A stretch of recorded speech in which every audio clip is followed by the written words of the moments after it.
Continuing now with the Halachot of Lashon Hara where we left off.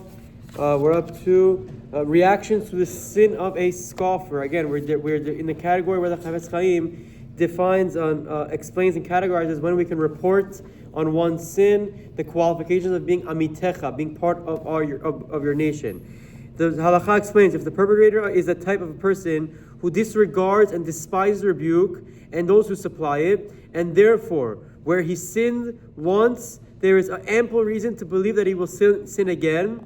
There are certain circumstances under which one may reveal his sin. So we're talking about the third category, not a Talmid Chacham, not a Benoni, but someone who doesn't take Musar well, and his attitude towards receiving rebuke is clear that he's not open to it.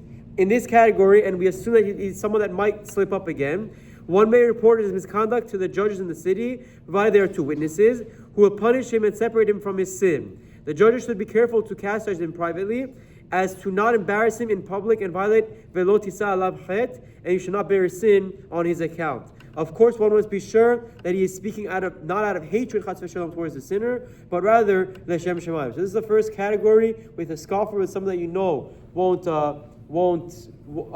accept rebuke from anyone. This is the classic example that you can report to the judges of the city, who will then do it in a private way, but they have the power to do it. But the prerequisite the Chafetz Chaim writes is there needs to be l'shem shamayim. If there's a personal, what we call beef, personal history there, it doesn't apply. Then you can act righteous. You can act, I'm doing it for his sake. But if there's a personal history, it doesn't apply at all. Alternatively, if the violator will not heed his rebuke, but he'll take his relatives' criticism and rebuke seriously, one may report misconduct to his relatives instead. This is a very applicable example. If someone has an attitude that I'm on top of the world, and he won't listen to you, even if you do it in a sincere way, what do? You just sit there looking at him suffering and hurting himself? So the Chafetz Chaim, it says that this is one of the leniencies where you'd be allowed to go tell his family, who's someone in his family that he respects, that he trusts, that he listens to. You tell him with no exaggeration, with no extension, with not bending the truth at all, exactly what's happening,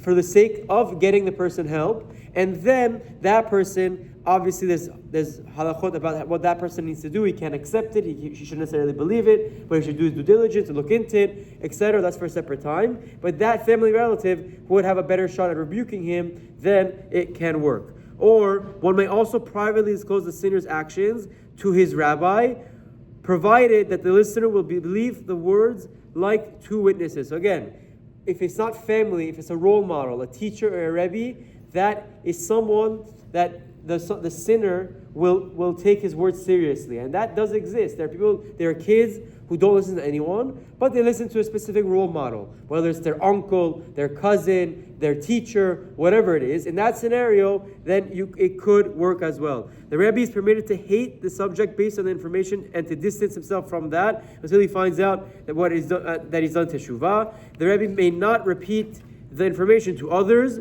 just as it would be forbidden for him to do so, as he has seen the forbidden action himself. So this is an important halakha as well, that the Rebbe, the teacher, is allowed to believe it, but can't repeat it. Even though he's trying to get help, trying to help the subject, he shouldn't believe it. The Chafetz Chaim adds that even if the Rebbe is not so discreet and the story might end up spreading, but he's respectful and his rebuke will be effective, possibly one is still permitted to reveal the damaging information to him.